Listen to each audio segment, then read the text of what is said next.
Hello, ladies and gentlemen, and welcome back to Life is Feudal. I'm here with Steejo Sheep Botherer thing. That's right. It's just very hard to read your dark red name.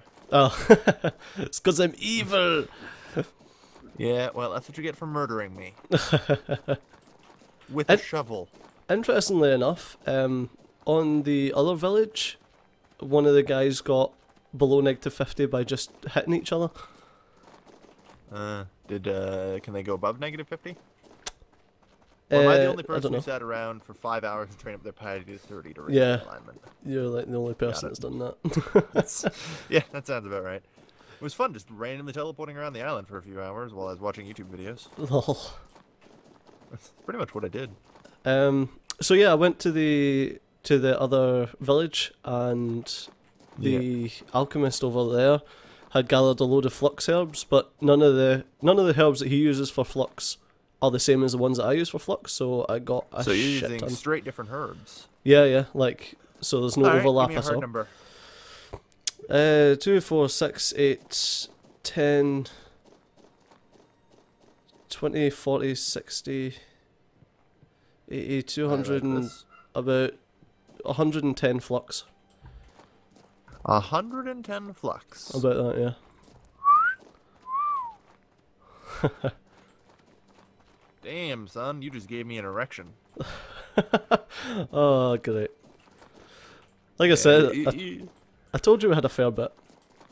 Yeah, yeah. Honestly, I feel like I probably could have chosen a better pre-set of words for that than damn son. Damn, son. Yeah. You might be a redneck if.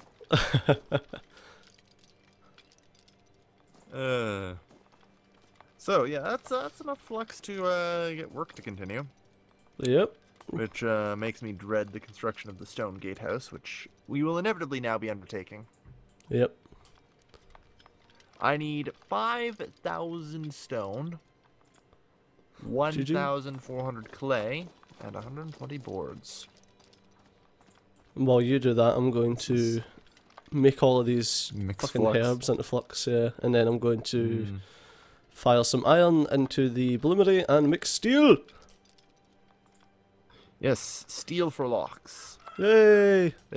Wait, you don't need forging 30 for locks, do you? Oh, I think so. Well, shit. That's alright, I'll, Slow. Shifty will come over and sort that.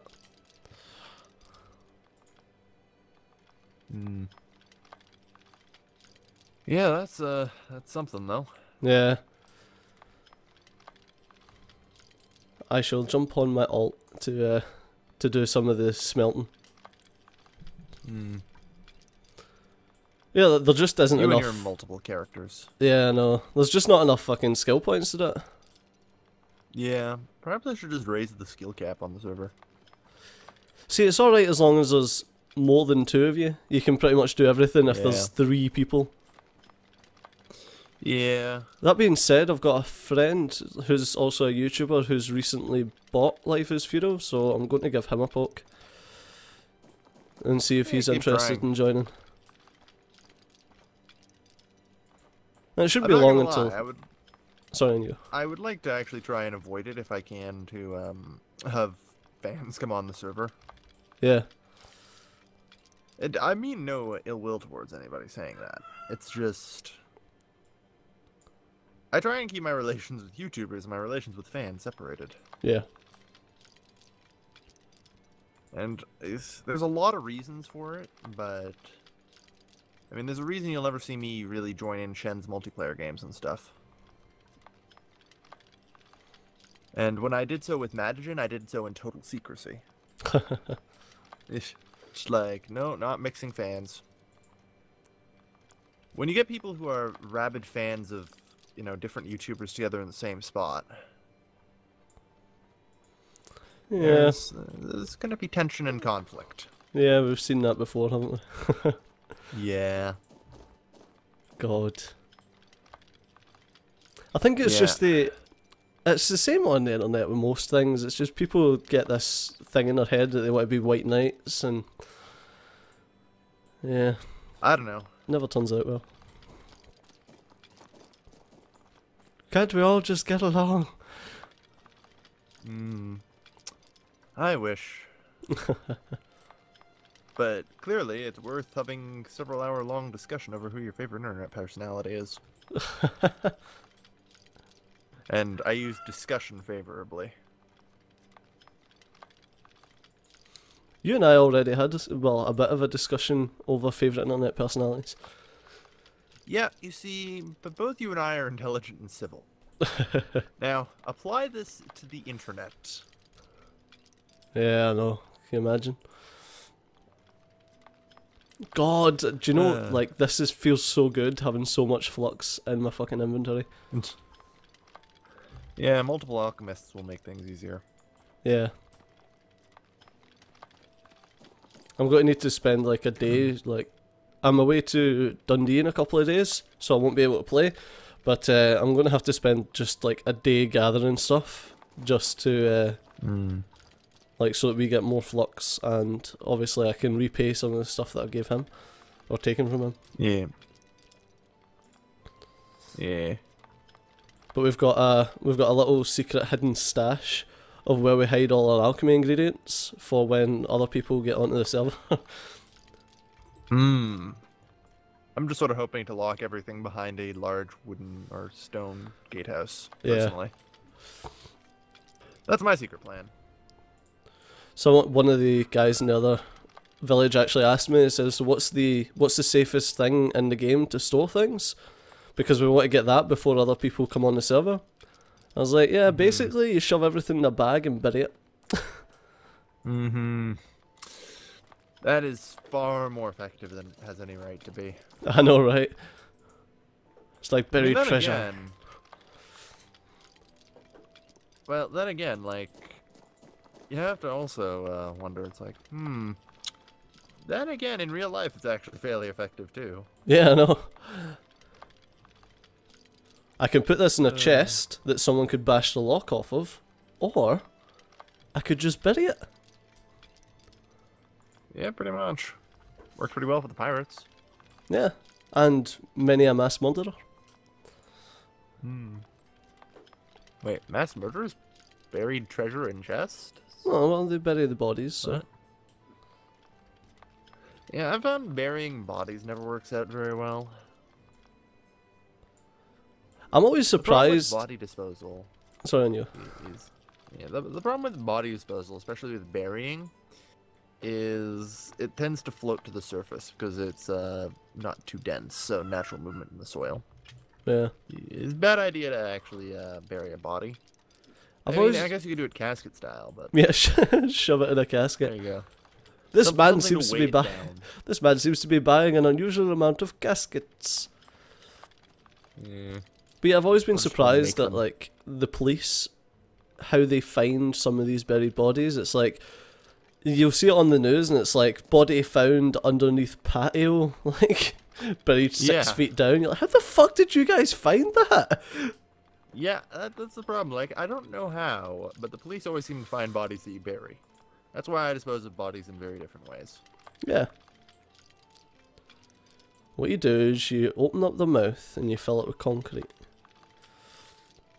God, this is taking a very dark turn. Let's just not. If you're thinking of dropping things on the bottom of the lake, no. That's a bad idea as well.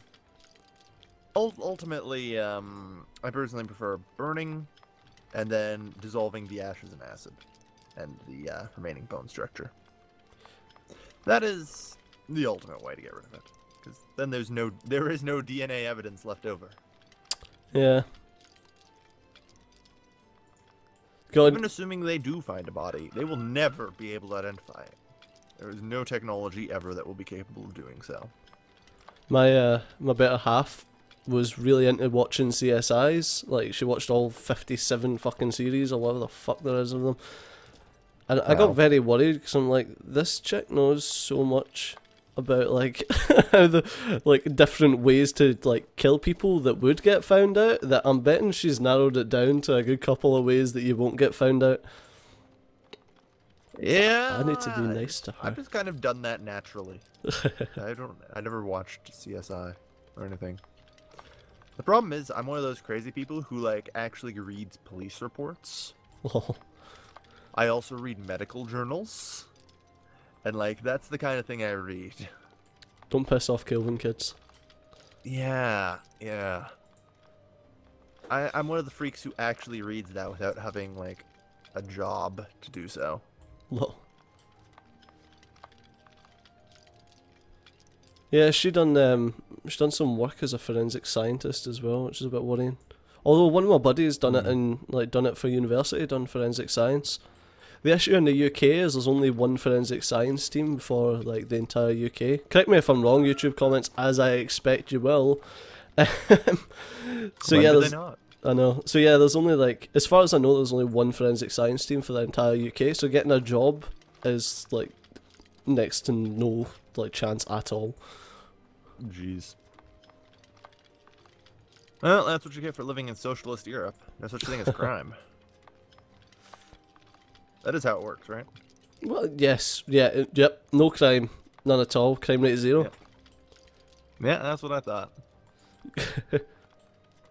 Incidentally, I actually live about 150 yards from the street that has had the most stabbings in the entirety of Europe. Is it, crap, I'm blanking on that street in Whitechapel. No, it's not in Whitechapel. But yeah, it's been, it doesn't actually have, well, it probably does have an official street name, but what we call it around here is Stab Alley. Holy shit. Wow, that's troubling to have earned that as a nickname. Tell me about it. But yeah, like, Glasgow is the murder capital of Europe. Or, not the murder capital, but I think it's the stabbing capital of Europe, something like that. Like, knife crime capital of Europe. That is worrying. I know, right? It's a really nice city, though. I also would like to question how high it is on the alcohol consumption. Oh god, yeah. Because if it's also first on alcohol consumption, I'd be like, yeah, okay. That seems about right. Well, the issue is alcohol and stabbing seems to go together.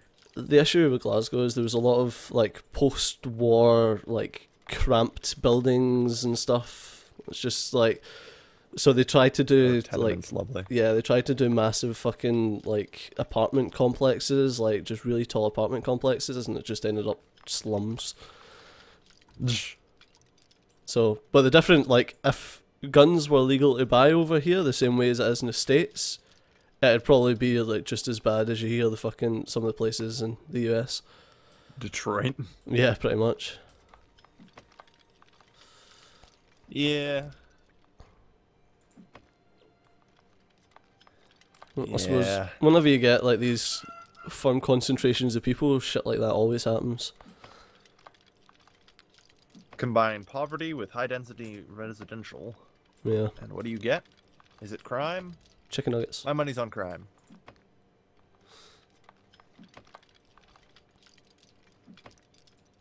But yeah, that's pretty troubling.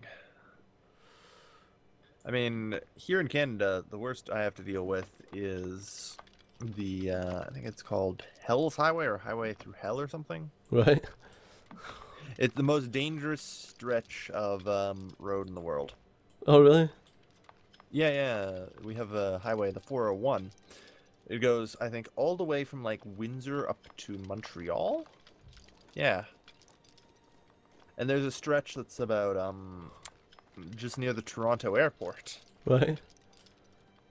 And it is single-handedly the most dangerous stretch of road in the world. What for? Let me put it this way. I would be extremely surprised if I ever wake up in my entire lifetime and there's a day that isn't the news about a multi-car pileup. Oh, really? In that area. Yeah. Like, it is pretty much guaranteed that every morning during rush hour and every evening during rush hour, some idiot's gonna fuck shit up. What's it I've down to? seen bad things on that road. So, let me tell you a story. We're just driving along, right? I'm going up to visit my brother for, I think it was last year's Christmas or something. I don't remember. Either way, so this idiot decides that he's gonna miss his exit.